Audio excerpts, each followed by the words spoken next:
नमस्कार, तुम्हा सर्वांचं आपल्या स्टडी पॉईंट या यूट्यूब चॅनलमध्ये स्वागत आहे।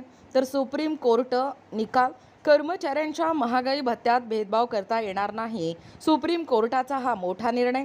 याबद्दल संपूर्ण सविस्तर माहिती या व्हिडिओच्या माध्यमातून जाणून घेणार आहोत। तत्पूर्वी तुम्ही जर आपल्या स्टडी पॉईंट या यूट्यूब चॅनलवरती जर नवीन असाल तर आपल्या या चॅनलला लगेचच लाईक आणि सबस्क्राईब करायला विसरू नका। चला तर मग वेळ वाया न घालवता कर्मचाऱ्यांच्या महागाई भत्त्यात भेदभाव करता येणार नाही, हा सुप्रीम कोर्टाचा मोठा आणि महत्त्वपूर्ण निकाल काय आहे व निर्णय काय आहे ते या ठिकाणी आपण जाणून घेऊया।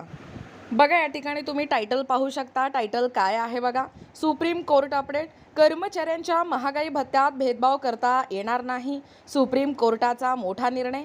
पहा संपूर्ण सुप्रीम कोर्ट DA रुलिंग।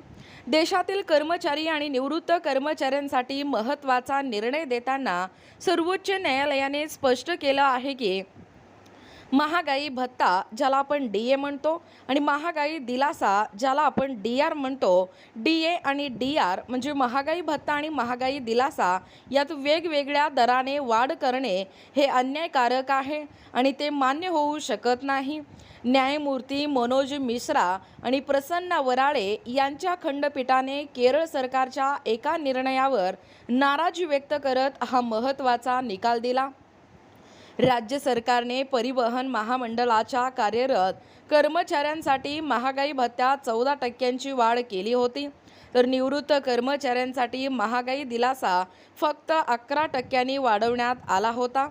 न्यायालयाने या निर्णयावर भाष्य करताना सांगितले की महागाई ही कोणत्याही व्यक्तीमध्ये भेदभाव करत नाही, ती कार्यरत आणि निवृत्त अशा दोनही कर्मचाऱ्यांसाठी या ठिकाणी समान असते।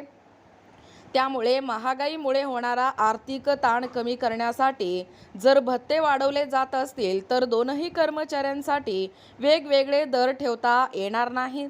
राज्य सरकारने आपली बाजू मांडताना असेही सांगितले होते की कार्यरत आणि निवृत्त कर्मचारी हे वेगवेगळे वर्ग आहेत आणि आर्थिक मर्यादा लक्षात घेऊन वेगवेगळे दर ठेवणे योग्य आहे।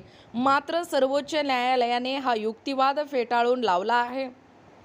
न्यायालयाने पुढे स्पष्ट केले आहे की आर्थिक अडचणी असतील तर लाभ देण्यात विलंब केला जाऊ शकतो किंवा अंमलबजावणीची तारीख वेगळी ठेवता येते, पण एकदा भत्ते वाढवण्याचा निर्णय घेतल्यानंतर किंवा घेतल्यावर कार्यरत कर्मचाऱ्यांना जास्त आणि निवृत्त कर्मचाऱ्यांना कमी वाढ देणे हे मनमानी असून संविधानातील समानतेच्या हक्काचे उल्लंघन आहे।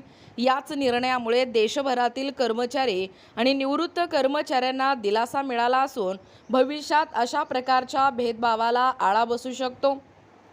बघा, एकूणच अशा पद्धतीने या ठिकाणी आत्ताच पाहिल्याप्रमाणे हा जो supreme court DA ruling update आहे, म्हणजे कर्मचाऱ्यांच्या या महागाई भत्त्यात भेदभाव करता येणार नाही, हा जो सुप्रीम कोर्टाचा मोठा आणि महत्त्वपूर्ण निर्णय आहे। म्हणजे सुप्रीम कोर्टाने कार्यरत कर्मचारी आणि निवृत्त कर्मचाऱ्यांसाठी वेगवेगळे DA आणि DR दर देणे चुकीचे असल्याचे सांगितलं आणि महागाई सर्वांवर समान परिणाम करते असे देखील न्यायालयाने म्हटलेलं आहे। यावर तुमची प्रतिक्रिया काय आहे, तुमचं मत काय आहे, नक्कीच या ठिकाणी कमेंट करून सांगा। आमच्या स्टडी पॉईंट या यूट्यूब चॅनलवरती सर्वप्रथम तुम्ही जर नवीन असाल किंवा आमच्या अध्यापनाचे व्हिडिओ जर तुम्हाला आवडत असतील तर आपल्या स्टडी पॉईंट या यूट्यूब चॅनलला लगेचच लाईक आणि सबस्क्राईब करायला विसरू नका। जर व्हिडिओ आवडल्यास शेअर करा आणि तुमचं मत देखील कमेंट करा आणि असेच व्हिडिओ पाहण्यासाठी सबस्क्राईब करा। भेटूया पुढच्या पुन्हा नवीन व्हिडिओमध्ये, तोपर्यंत धन्यवाद।